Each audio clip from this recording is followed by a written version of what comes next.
Dahil nga sa pagkakaroon ni Stephen Curry ng bone bruise sa kanyang tuhod, inaasahang mawawala at hindi siya makakapaglaro next games.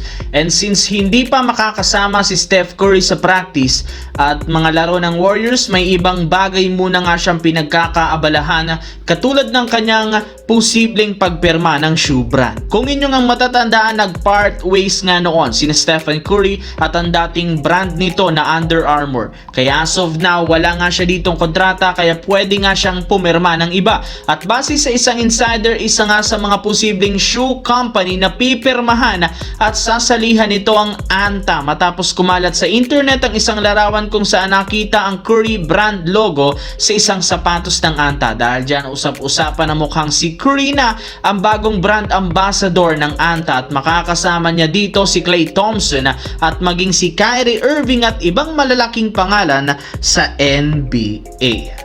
Samantala, marami pa rin naman ngang mga fans ng Los Angeles Lakers ang hindi naka-move on sa naging laro noong nakaraan laban sa Boston Celtics. Ito, hindi dahil sa pagkatalo, bagkus hindi pa rin naman sila makapaniwala na nagkaroon muli ang mga referee dito ng napakaraming missed calls, wrong calls at no calls na siyang nagbigay momentum sa Boston at siya rin namang nagpalamya sa galaw ng Los Angeles Lakers. May ilan nga dito ang nagsabi unti-unti na nga pong nasasanay ang Lakers sa mga maling tawag ng mga referee sa nakakaharap nila ito kapag nakakatapat nito ang Boston. Kung inyong ang matatandaan, nagawa rin naman ng mga referee noong taong 2023 nang hindi tawagan ng mga officials si Jason Tatum. Ngayon naman, panay sablay ang tinatawag sa kanila ng mga referee. Kaya expected na nga ninyong parati talagang madedihado ang Lakers sa tuwing kalaban ng Boston Celtics, which is napaka-unfair nga ito para sa Los Angeles Lakers dahil mukhang pumapabor ng gusto ang mga referee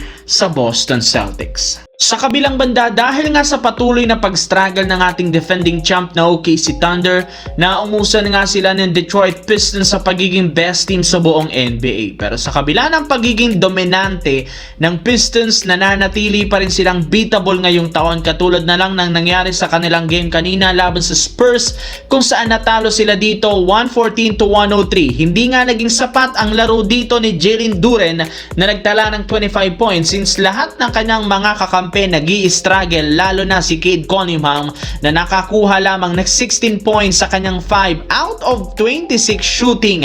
Napakaraming attempts mga idol. Nakagawa pa siya ng 5 turnover at minus 18 sa efficiency. Dahil dyan mainit sa shooting ng Spurs na pinangunahan ni Devin Vassell na merong 28 points, Wembanyama 21 points, kaya napatunayan ng Spurs kayang-kaya talaga nilang talunin ang ilan sa pinakamalalakas na contender ngayong season katulad ng Detroit Pistons at OKC Thunder.